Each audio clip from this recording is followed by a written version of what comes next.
Welcome to the Gay Buddhist Forum, where teachers from all schools of Buddhism offer their perspectives on the Dharma and its application in modern times, especially for LGBTQI audiences. These talks are offered freely to the world and made possible by appreciative listeners. If you would like to support our efforts to share the Dharma with underserved audiences, please visit gaybuddhist.org. There you can donate, find a list of upcoming speakers, or enjoy many hundreds of these recorded talks dating back to 1996.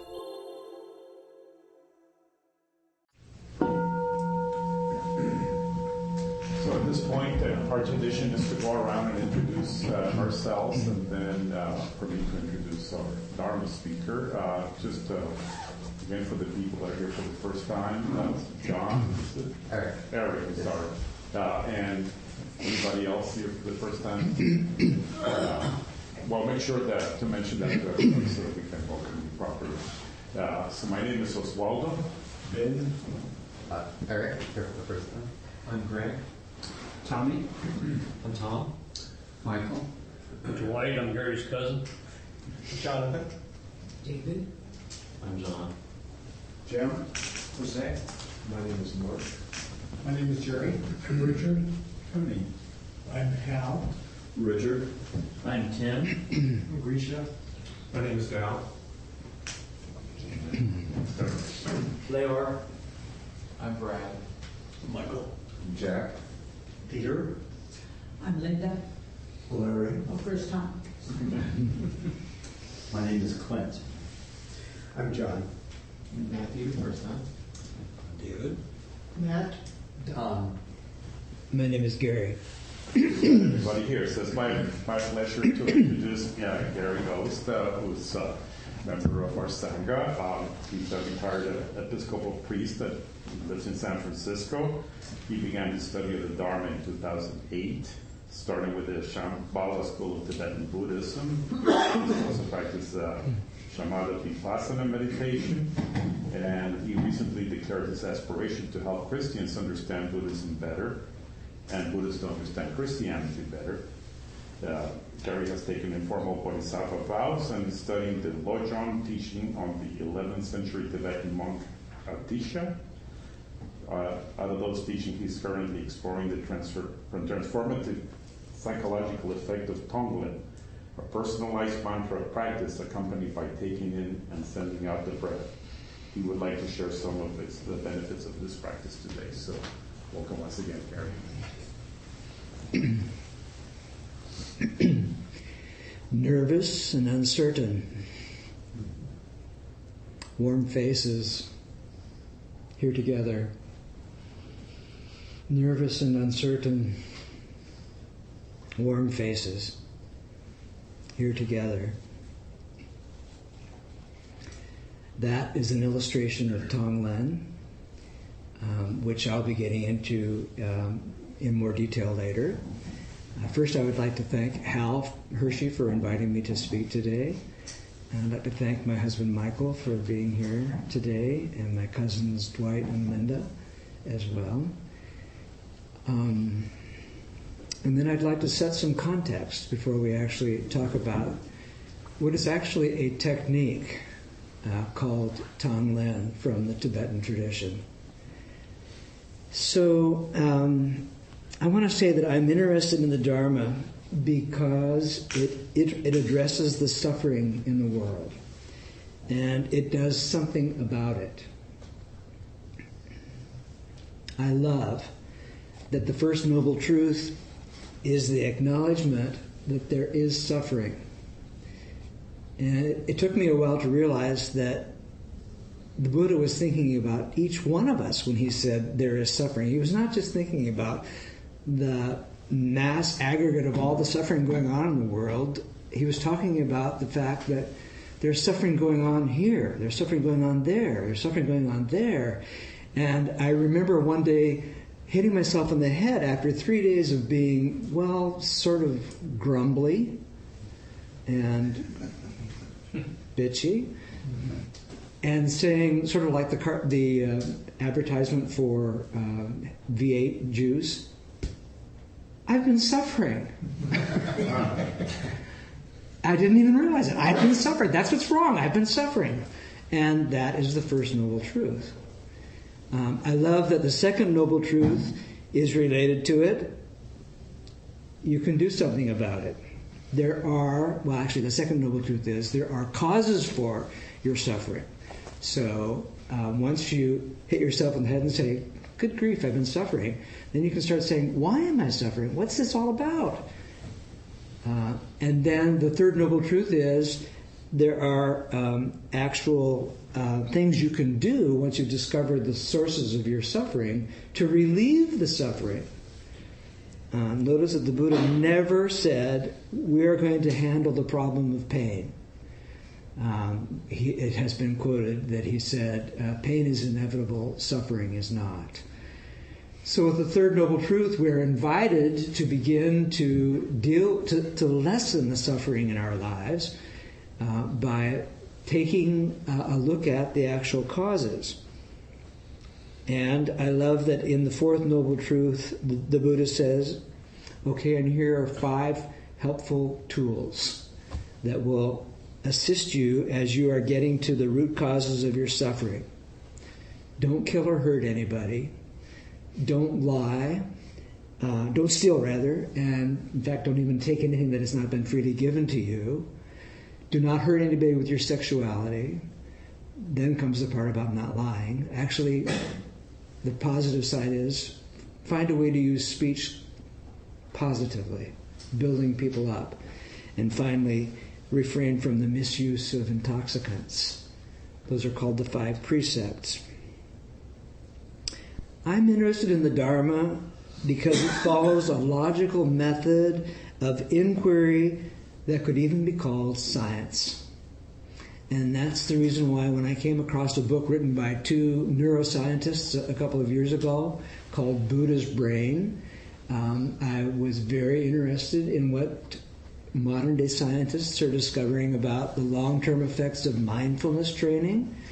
These 2 neuroscientists, both of whom are practitioners of Buddhism as well, Rick Hansen and Richard Meneus are their names, have written a book about the long arc of human evolution with the balanced viewpoint that although we have inherited some pretty strong habitual reactive behaviors, tendencies, we have also inherited the capacity for compassion and for brilliance and for warmth.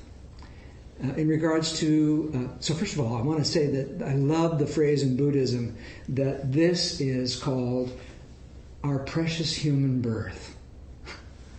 This is a precious human birth. You are precious human births who have inherited the flight-fight response.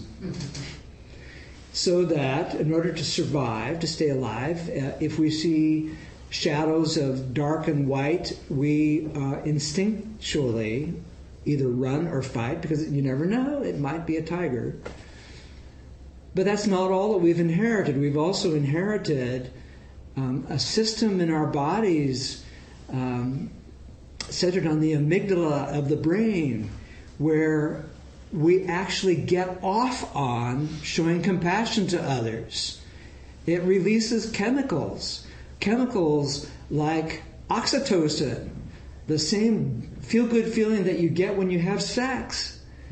You have that when you are expressing compassion towards people. So we've had this great inheritance, this precious human birth, and the encouragement is to take a look at how the human brain works, to take a look at how your mind works. And, of course, that's what the Buddha taught all these many years ago. So one of the things they have discovered is the brain works very efficiently.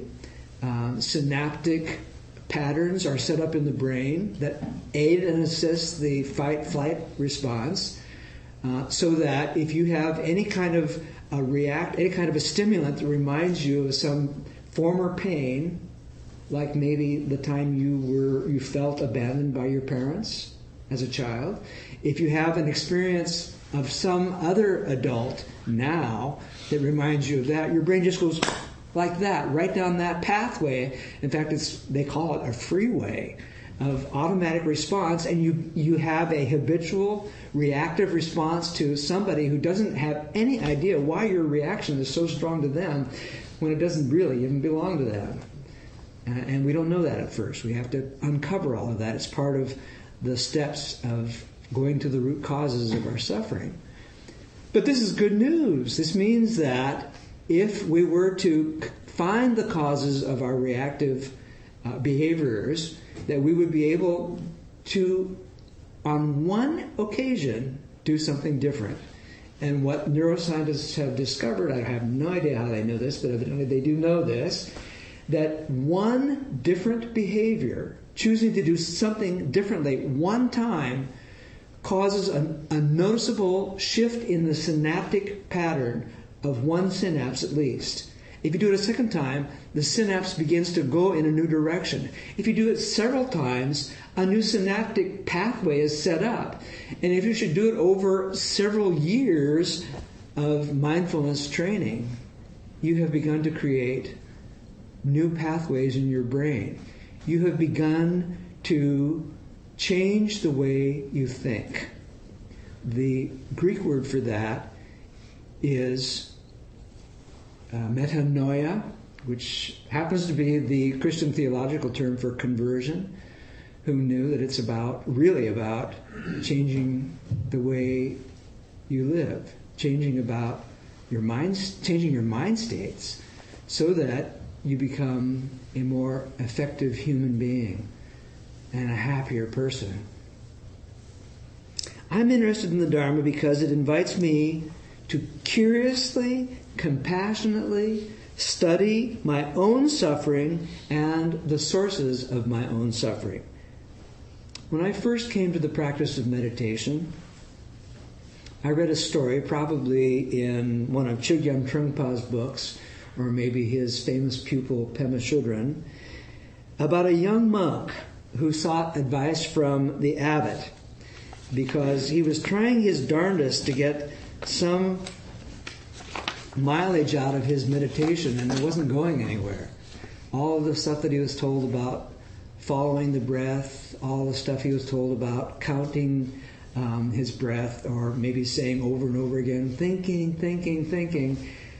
frankly, it was making him feel miserable. So he talked to his abbot about the strong emotions that came up for him when he was trying to settle himself down for meditation. So this very wise abbot said to this young monk, I recommend that you suspend samatha-vipassana meditation, the kind of thing that we do here.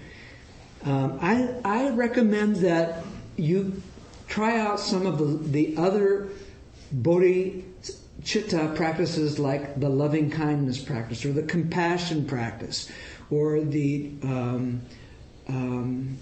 empathetic joy practice, or the equanimity practice. He says, I think in your case you should practice saying the loving kindness mantra.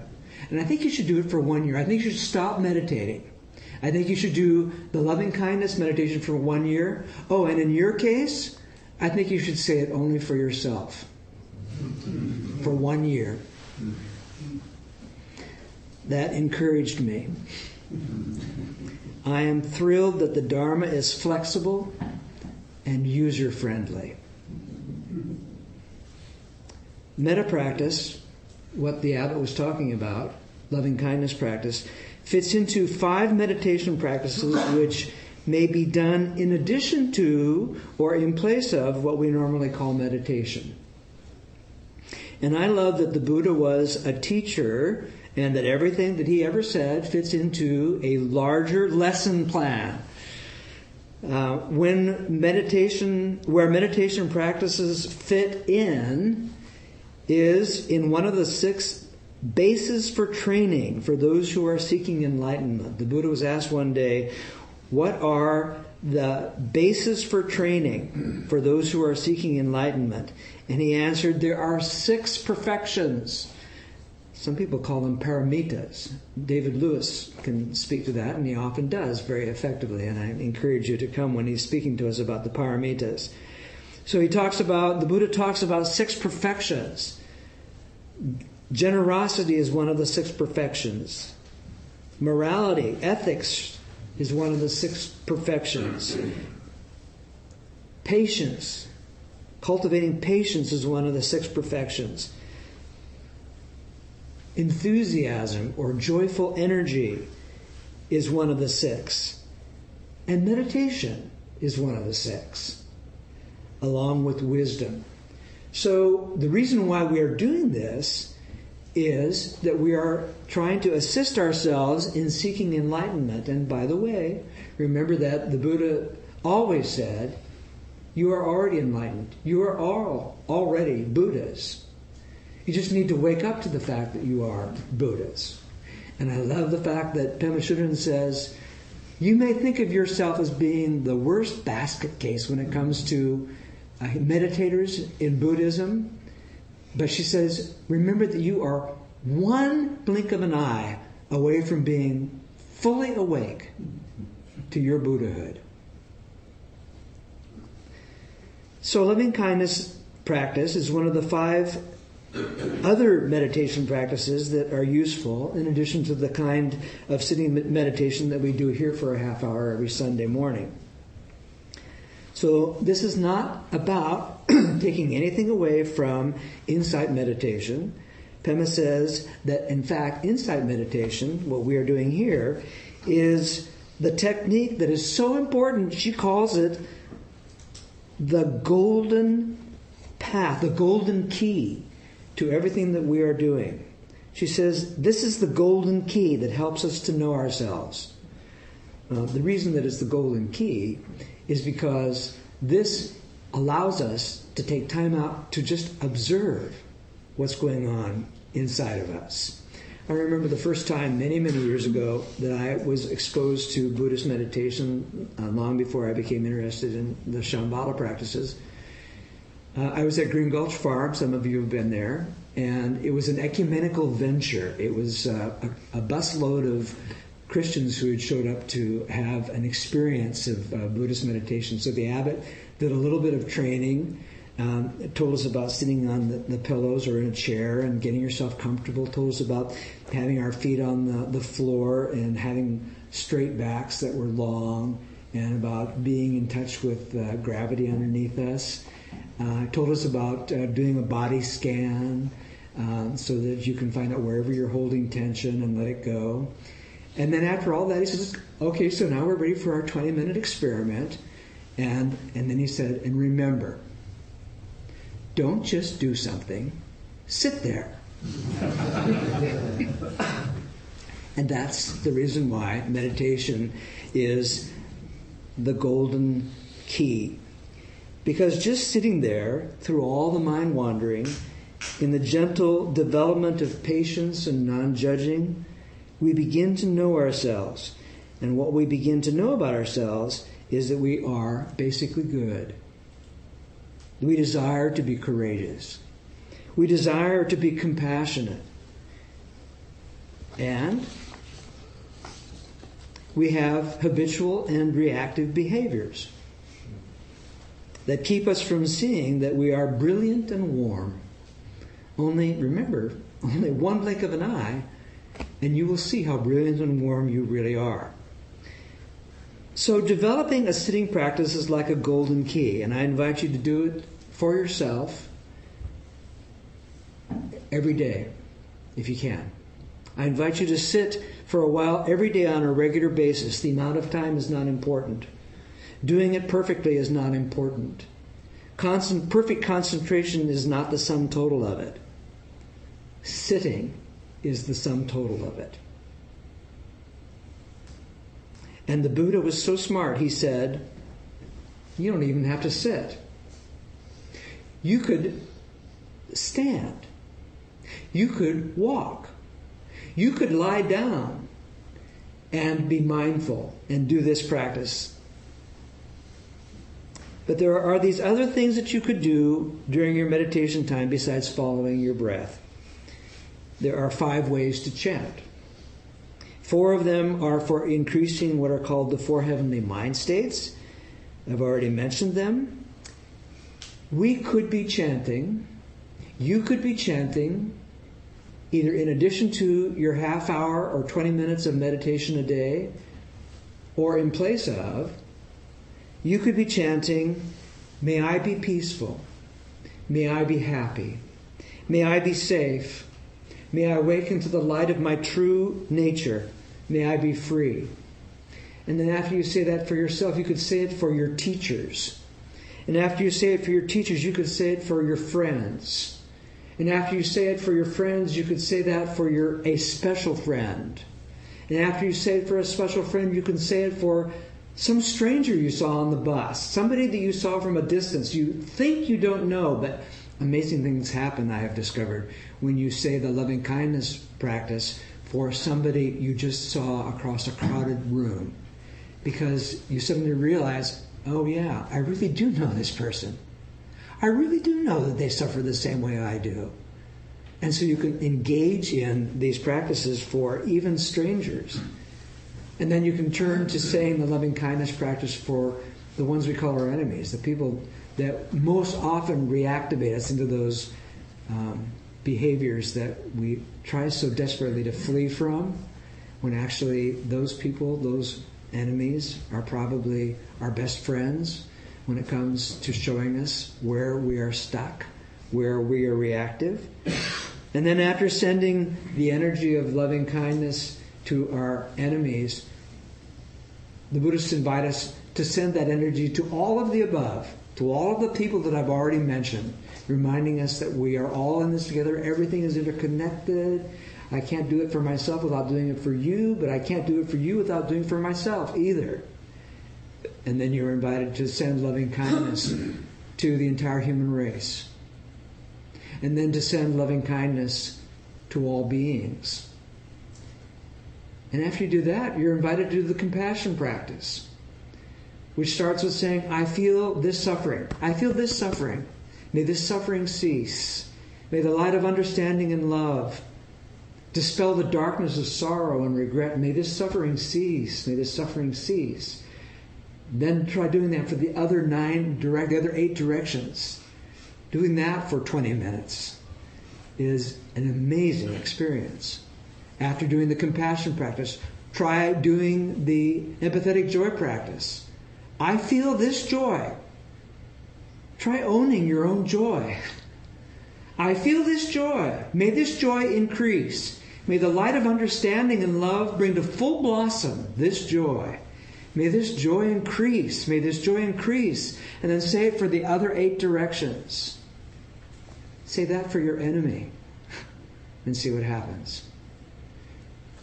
And then you could also do the equanimity prayer. May I be free of suffering and the causes of suffering. May I enjoy happiness and the causes of happiness. May I never be separated from the sacred happiness which is devoid of suffering. And may I dwell in that equanimity which is free of either too much attachment or too much aversion, believing in the equality of all beings. And then say that for all the other 8. May we all have that energy. These things raise the temperature on the planet. These things turn things around. Or we could also become involved in what is called Tonglen. Tonglen.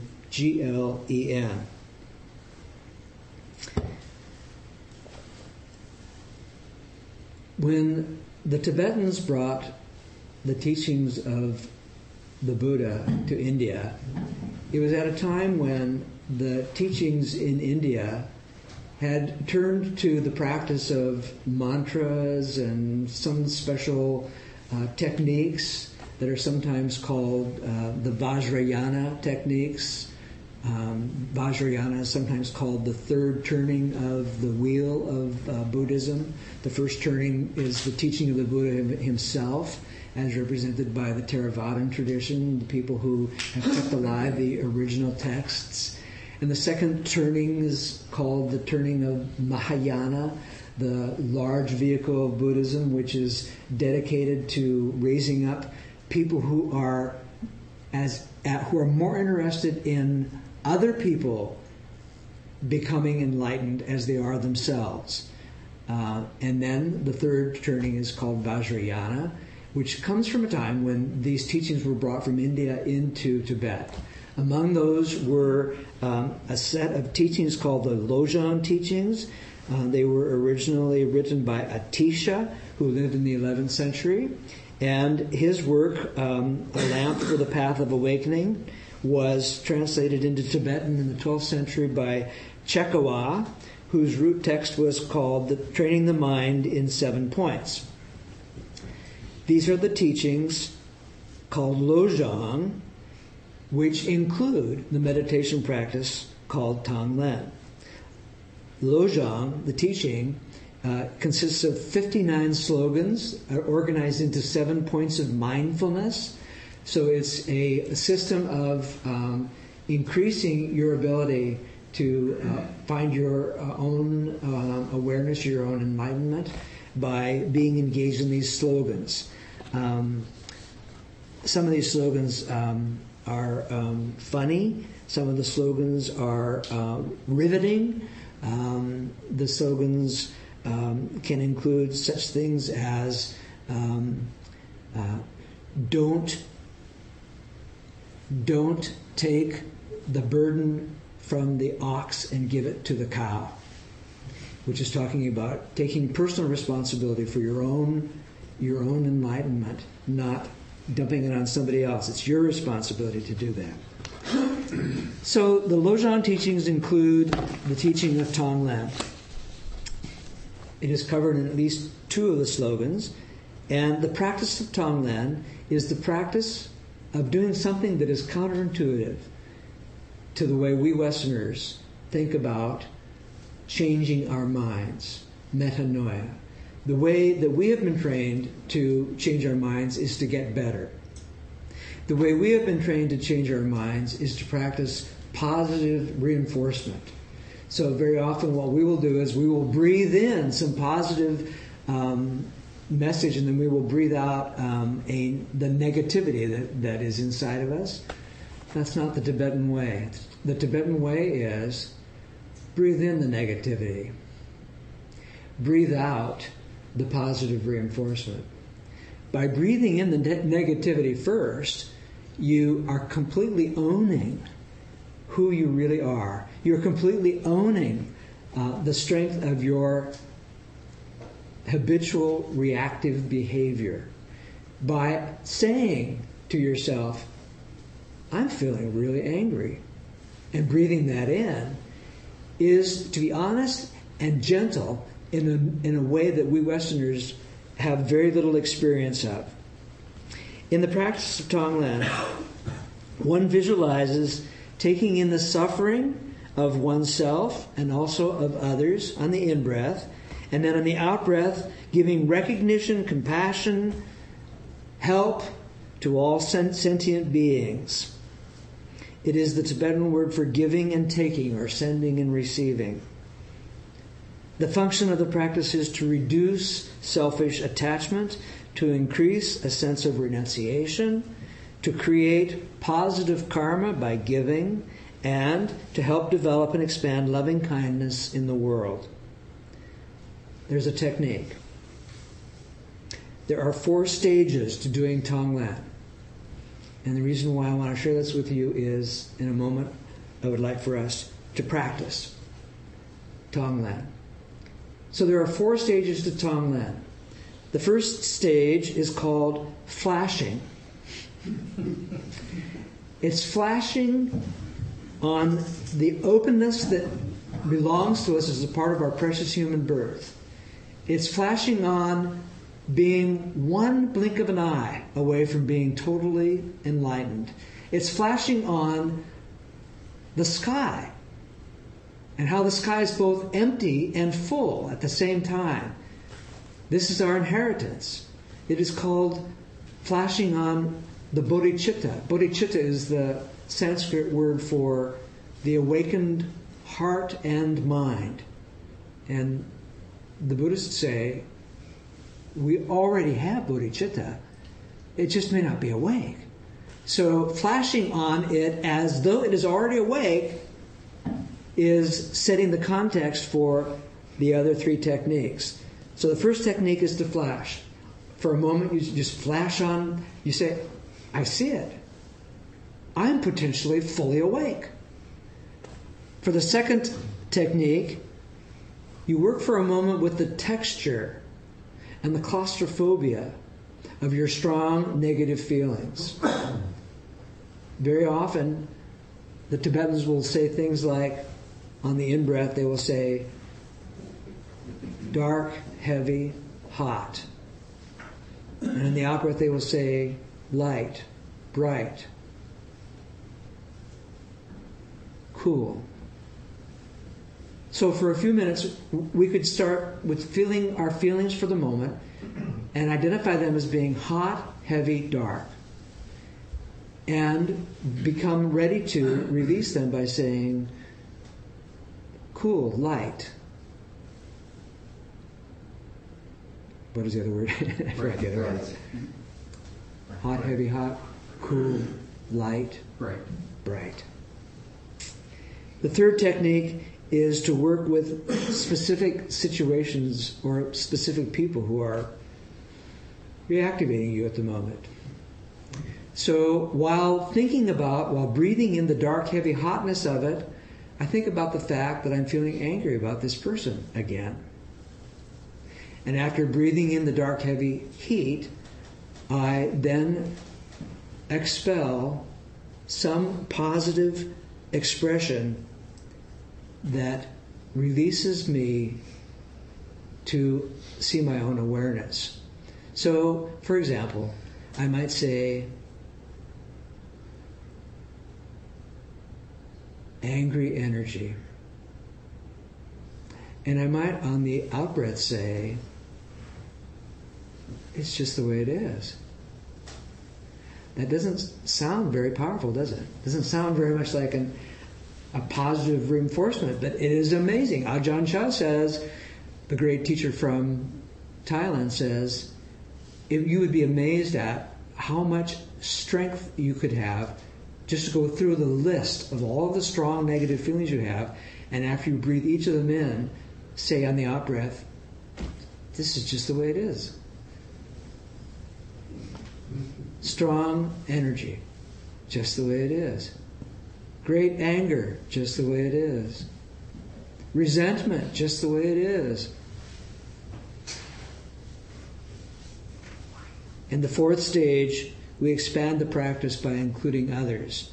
So what I often do is, instead of saying, I feel, I will say, we feel. Instead of saying the positive statement for myself, I say it for all of us. I think some examples would be a good idea. So here are some examples that I have used in my own practice. Afraid and alone. On the in-breath, I will say, afraid and alone. Warm faces in this together. I will say on the in-breath, if I displease them, they'll leave me. And on the out-breath, I will say, but I'm here, step by step. On the in-breath, I will say, something was going to go wrong. Something will go wrong. And on the out-breath, I'll say, but I'm here, step by step.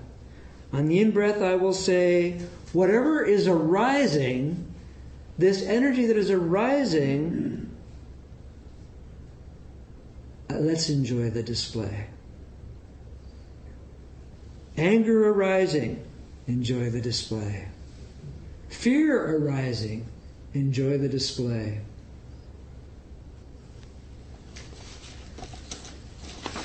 And then there's the easy way of just naming our energies and saying, just as it is. So here's what I'd like to do. I'd like for us to spend 5 minutes together practicing this. And what I'd like to do is I'd like to be the one who who notes when we're breathing in. I'll give you some examples to start with, and also some examples of the out breath. I want to invite you to see how creative this is. I want you to see that these mantras are not from somebody else. These mantras are from me, and there are mantras out here for you that you can write your own mantras for your own strong emotions. So I'm going to use some of mine, and then I'm going to stop and let you invent your own. And then after we do that for 5 minutes, we're just going to talk for a while about what this feels like and maybe answer some questions about how it could be more useful and things like that. So the first thing I want to remind us all is that the Buddha said the body is the first foundation of mindfulness. So as you get ready to do Tonglen, which is one of the 5 ways of doing meditation, I invite you to sit up. I invite you to have your feet on the ground or to have your legs crossed on a mat. I invite you to make your spine as long as possible.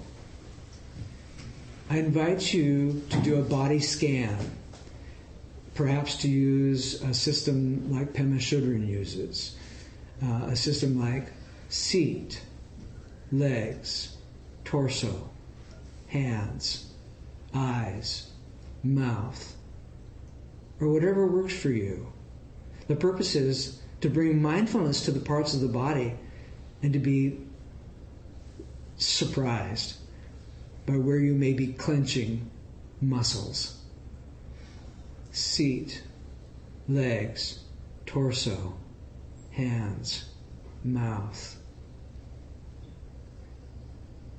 And then to prepare to do Tonglen, flash on your own brilliance. Flash on the fact that you are one blink of an eye away from being fully awake. Flash on your inheritance. You are the Buddha. Now get in touch with the strong feeling that you have right now. Breathe it in as you feel the texture of that strong negative feeling. Dark, heavy, hot. And then breathe it out. Cool, bright, light. Dark, heavy, hot. Cool, bright, light. Name your emotion.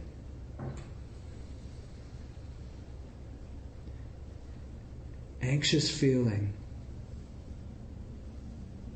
just as it is.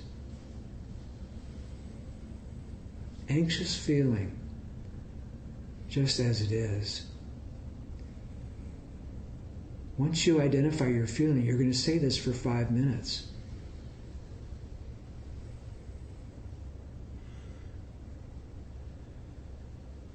Find your feeling, breathe it in.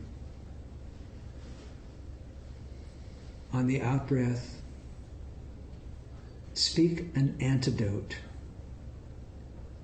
Whatever unlocks enlightenment for you, lightenment for you, whatever lightens you up.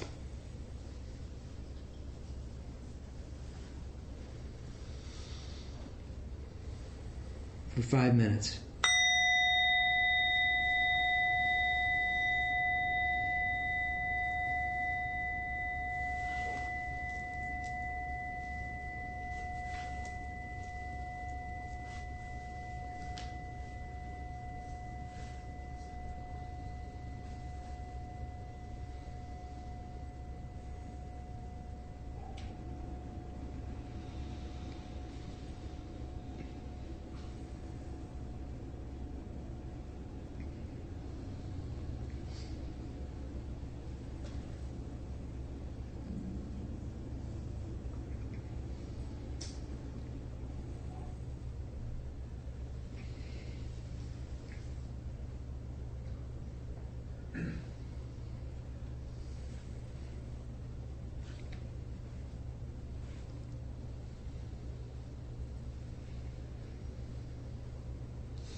I'm the world's biggest basket case, one blink of an eye away.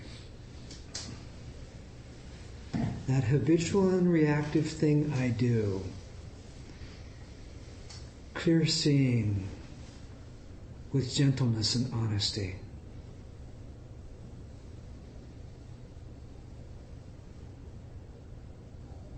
If I'm foolish, they'll leave me.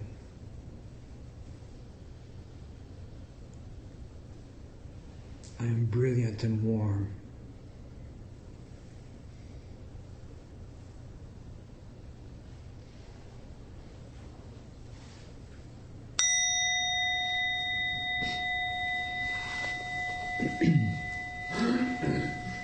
Would you like to share any of your experiences or ask any questions? Can I ask you about the flashing? There's almost like fake it till you make it type. Almost like if you're not quite feeling, let's say, positive, you just, you know what I mean? You say, kind of, I don't know. I think I've read some Buddhist teachers say that, fake it till you make it. Saying, I am enlightened. You say it to kind of try to head in that direction type of thing? Even if you're having a bad, even if you're feeling kind of bad that day or something, but you're trying to be more positive. Ajahn Shah has a chant where he says, I take refuge in my enlightenment, just as it is. So perhaps it's like that. Refuge in my enlightenment, just as it is.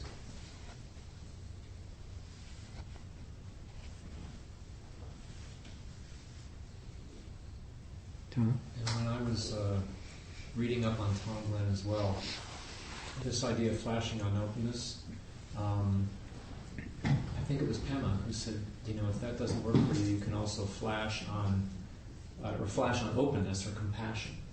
So we've all felt compassion. Like when you see something happening and you just, you want to help. And sometimes that can be the beginning for us, if we don't feel like we're a blink of an eye away from Buddhahood. I wrote an introduction to Chinese Tang Dynasty mountain poetry, the hermit's book.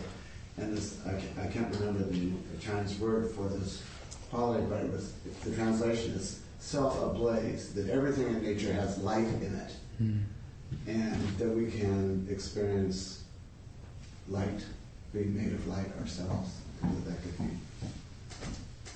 this flashing. What was your experience of naming your strong negative feelings? I guess what flashed for me was the 112-step recovery. It made me think of defects of character, or some people call them character defenses, and the opposite. So that kind of what started going through my mind, like, fear, and bringing out acceptance. So character traits and their opposite. Negative character, I guess negative, or what I would feel to be bad character traits. It dawns on me that one thing that we might be tempted to do is to use Tonglen as a rehearsal of the stories we tell ourselves. And it's not that. So what it is an invitation to have the direct experience of what's going on right now. So my hope is that you could have that experience. My hope is that you may have touched that experience, that you can see the power of being fully here with what's going on right now. To me, that's the brilliance of Tonglen. Yes, Tom? I found that surprisingly diffusing and calming to name it. And embrace it and take it in. Right. And I'm not sure why that is, but it's diffusing. It's like inviting the enemy in for tea in Buddhist traditions. Right. Well, it certainly is about being honest, isn't it? And it's somehow we're more present to ourselves. So, how about the out-breath? What experiences did you have with the out-breath? Well, I went through an interesting week last week. My sister was critically ill in New Jersey, so I was still out there. And luckily she's doing okay now. But during several days it was touch and go. And I was immersed in daily, we spent many hours. I spent many hours at the hospital witnessing in intensive care units, witnessing people crying, their family members crying. And there was this heavy, dark ambience around me. Of course, the staff was wonderful. There was lots of compassion going on. But at the same time, there were events that took me outside of myself. This is what I was relating to the flashing. There were some magnificent thunderstorms that were going on every once in a while. And the roof of the parking lot had a commanding view. This is in New Jersey, commanding view of the Manhattan skyline. And at the same time that was going on, there was this bigger context in which we were all immersed. And that allowed me to, with the out-breath, to kind of convey some of that awe that I was feeling. That's positive. Sometimes the feelings themselves can be what stop our minds. If we were to be fully honest, one day I knew I was feeling pretty crummy about somebody, and I allowed myself to get to the point where I felt like saying, I hate this person. I feel hatred. And that stopped my mind. And it also began to warm my heart. So it's not the stopping point. It's what stops the mind and opens us up. Gentle honesty. I had an experience this weekend where I was about to lead a group of people in a form of meditation. And as sometimes happens to me, at the very last minute, I felt very uncertain of myself. And I realized that I just needed to be telling the truth about what I was feeling. And I went from identifying the feeling of uncertainty to identifying feelings of sadness and grief I had from my childhood, from certain lost experiences of not being told that I could be confident. And so for a while, I just breathed in that sadness. And I said in the in-breath, sadness and grief. And on the out-breath, I breathed out brilliance and warmth. And I realized as I started getting into my own experience that this was our experience. That, in a way, this is touching the bodhicitta. In fact, the Buddhists call bodhicitta, the experience of touching the bodhicitta, the experience of sweet sadness. So that if we were for even a moment to allow ourselves to feel fully sad and full grief, we would be available for the warmth and the brilliance that are also there. I wanted to say earlier, and I didn't think of it, that there's a sense in which what is brilliant about this technique is that it handles dualistic thinking. Because you wouldn't put together an exercise where you name a strong negative feeling and then say a positive affirmation. It's doing them together that opens your eyes to the fact that this is not about denying negative things in life. This is about having it all. This is about owning all of the negative in order to own all of the positive at the same time. I think I need to wrap this up. So I wanted to just use a couple of quotes that I thought are very cute. The Dalai Lama, who is said to practice Tonglen every day, has this to say about Tonglen. Whether this meditation really helps others or not, it gives me peace of mind. And then I can be more effective, and the benefit is immense. I love what Pema says about the entire set of Lojong teachings.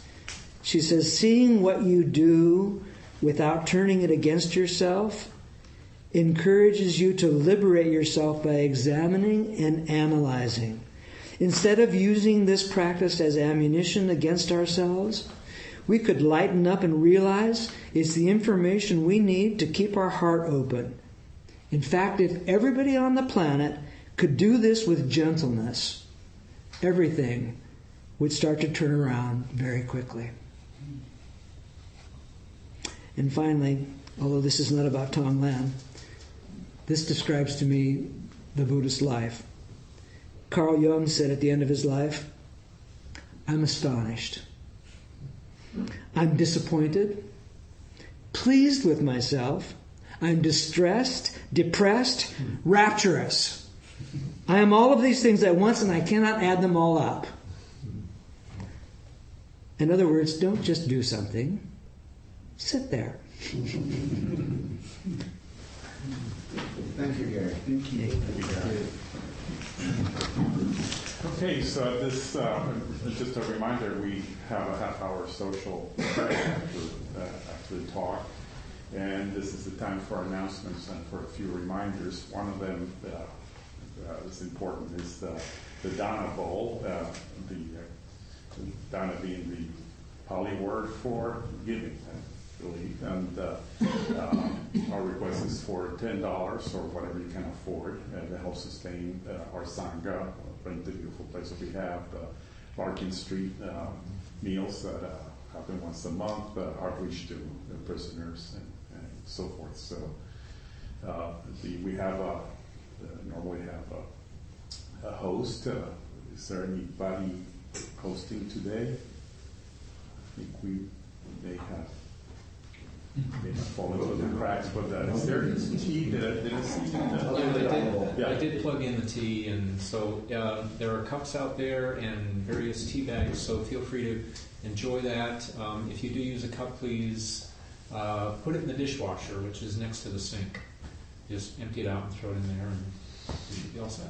We'll be missing cookies, but that's okay. Yeah. There's a sign-up sheet on the credenza if you want to get on the mailing list.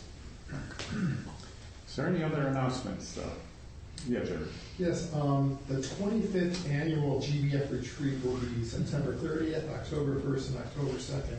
And it really amazes me that a group we've had 25 retreats. That's just amazing.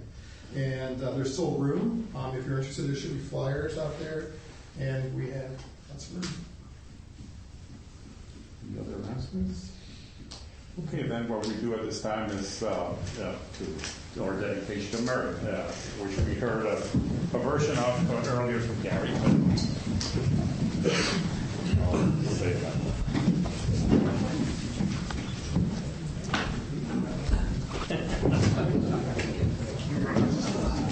Good group today. Okay. By the power and truth of this practice, may all beings have happiness and the causes of happiness. May all be free from sorrow and the causes of sorrow. May all never be separated from the sacred happiness which is without sorrow. And may all live in equanimity without too much attachment or too much aversion, believing in the equality of all that lives.